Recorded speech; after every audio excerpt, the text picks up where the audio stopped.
கர்த்தருடைய பரிசுத்த நாமத்திற்கு மகிமுண்டாகட்டும். ஆண்டவராகிய இயேசு கிறிஸ்துவின் நாமத்தினாலே அன்பு கர்த்தருடைய பிள்ளைகளாகிய தங்கள் அனைவருக்கும் சுவீட் ஊழியத்தின் சார்பாக வாழ்த்துக்களையும் ஸ்தோத்திரங்களையும் தெரிவித்துக் கொள்கின்றேன்.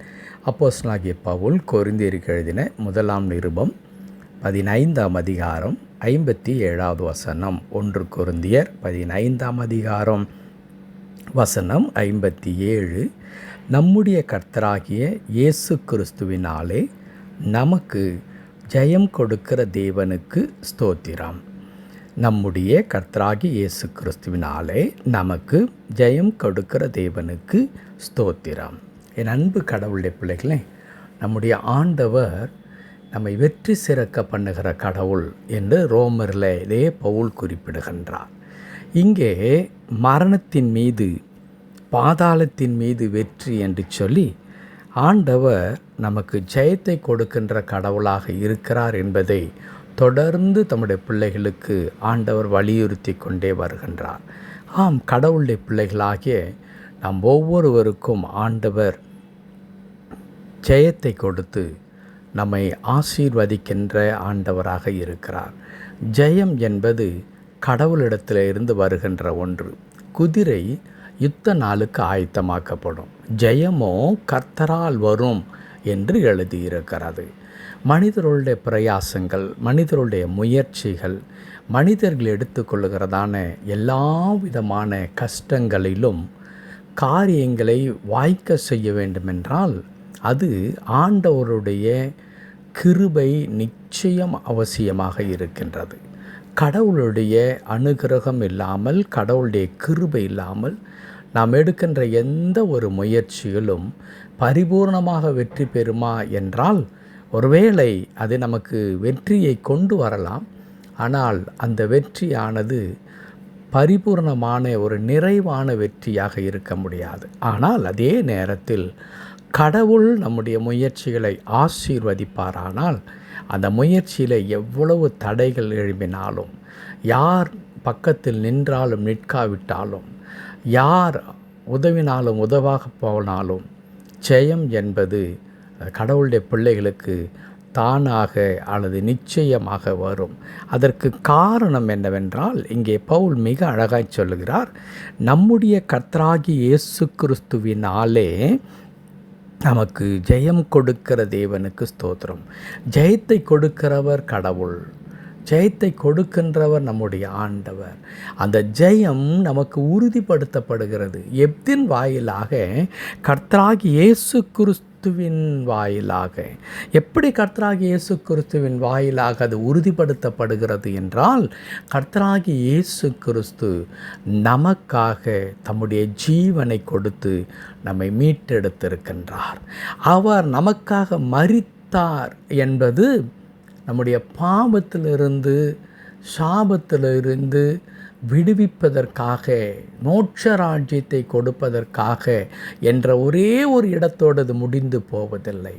மாறாக நம்முடைய வாழ்க்கையின் ஒவ்வொரு பகுதியையும் ஆண்டவர் ஆசீர்வதிக்கும்படியாய், நம்மை பலப்படுத்தும்படியாய், உயர்த்தும்படியாய், மேன்மைப்படுத்தும்படியாய், அவருடைய மரணத்தின் மூலமாக நமக்கு ஒரு முழுமையான இந்த ஹோலிஸ்டிக் பிளெஸ்ஸிங்ஸ் என்று சொல்லுவார்கள் இல்லையா? Blessings in every aspects of our life.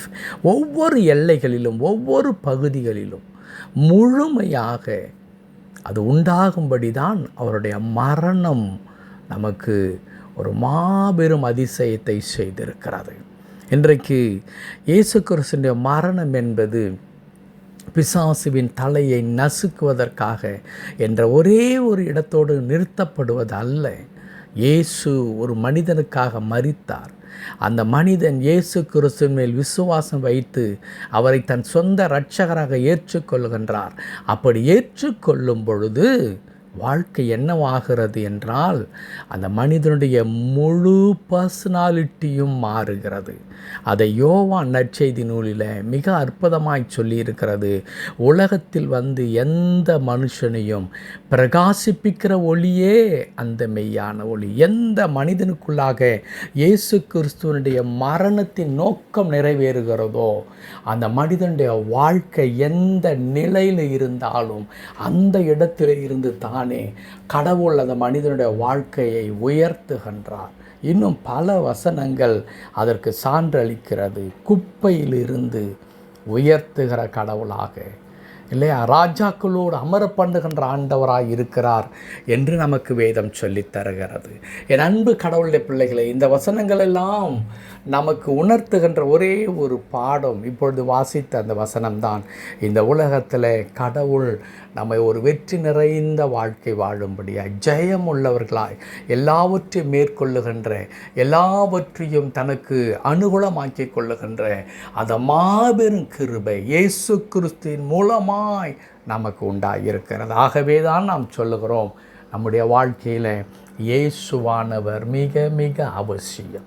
யாரெல்லாம் இந்த இயேசு கிறிஸ்துவை தன் உள்ளத்தில் ஏற்றுக்கொண்டிருக்கிறார்களோ அல்லது தன் வாழ்க்கையை ஆளும்படியாய் அவருடைய கரத்தில் அர்ப்பணிக்கிறார்களோ அவர்களுடைய வாழ்க்கையில் எந்த தடைகள் எப்படிப்பட்ட இடங்களிலே இருந்து வந்தாலும் அதையெல்லாம் தகர்த்தெறிந்து ஆண்டவர் தம்முடைய திட்டத்தை அந்த மனிதனுடைய வாழ்க்கையை நிறைவேற்றி ஒரு வெற்றி நிறைந்த ஒரு மனிதனாக கடவுள் மாற்றுகிறார். நம்முடைய கர்த்தராகிய இயேசு கிறிஸ்துவினாலே நமக்கு ஜெயம் கொடுக்கிற தேவனுக்கு ஸ்தோத்திரம். அன்பு கடவுளுடைய பிள்ளைகளே, நிச்சயமாய் நமக்கு ஜெயம் உண்டு. பயப்பட வேண்டாம். கர்த்தரை நோக்கி பார்ப்போம். அன்பு நிறைந்த ஆண்டவரே, உமக்கு நன்றி செலுத்துகிறோம். நீ ஜெயம் கொடுக்கிற கடவுளாய் எங்களோடு கூட இருக்கிறீர். எங்கள் வாழ்க்கையின் ஒவ்வொரு பகுதிகளிலும் ஆண்டவரே, நீ ஜெயத்தை கொடுக்கின்ற ஆண்டவராகவும் எங்களை ஆசீர்வதிக்கிற ஆண்டவராகவும் எங்களை உயர்த்துகின்ற ஆண்டவருமாய் இருக்கிறீர். அதற்காய் ஸ்தோத்திரம். தாழ்த்தி திருக்கரத்தில் அர்ப்பணிக்கின்ற ஐயா, அடியேனுடைய இன்னும் ஜெபித்து கொண்டிருக்கிற அன்பு கடவுளுடைய பிள்ளைகள் ஒவ்வொருவரையும் கர்த்தாவே நீ ஜெயம் நிறைந்தவர்களாக ஆண்டவரே நீ மாற்றுகிறதற்காக உமக்கு நன்றி செலுத்துகிறேன். அவருடைய விண்ணப்பத்தை கேட்டவர்களும் கண்ணீரை பாரும் ஆண்டவரே, உமது பிள்ளைகள் எதிர்பார்க்கிற வெற்றியை ஜெயத்தை நீ தந்து நீ பலப்படுத்தும்படியாய் ஜெபிக்கிறேன். தொடர்ந்து பொறுப்படுத்திக் கொள்ளும் மீட்பர் நாமத்தில் பிதாவே. ஆமேன், ஆமேன்.